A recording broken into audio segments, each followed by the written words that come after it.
বুধবার সকালে মুর্শিদাবাদ জেলার ১২ নম্বর জাতীয় সড়ক ধরে জঙ্গিপুরের দিক থেকে বহরমপুরের দিকে যাওয়ার সময় সাগরদিঘি থানার ধুমারপাহাড় এলাকায় বহরমপুর থেকে জঙ্গিপুরগামী একটি বেসরকারি বাসের সাথে উল্টো দিক থেকে আসা সরকারি বাসের সংঘর্ষে আহত হলেন দুটি বাসের কমপক্ষে ১২ জন যাত্রী।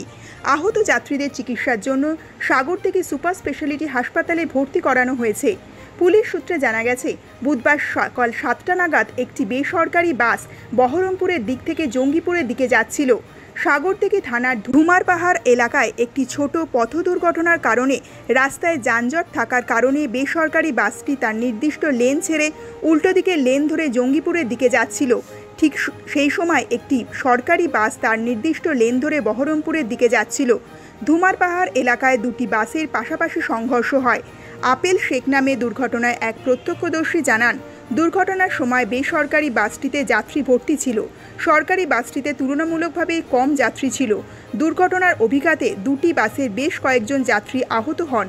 স্থানীয় লোকজন এবং সাগরদিঘি থানার পুলিশের সহযোগিতায় তাদের সকলকে সাগরদিঘি সুপার স্পেশালিটি হাসপাতালে চিকিৎসার জন্য নিয়ে যাওয়া হয়।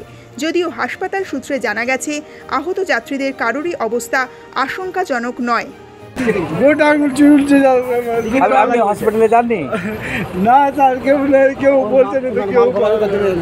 হসপিটালে যান, টোটো মোটো তো আপনি যেতে পারবেন, টোটো ভাড়া করুন। এই টোটোতে নিয়ে যান তো। আপনার নাম কি? আমার নাম মার্কেস মুমিন স্যার। আর আপনার বাড়ি?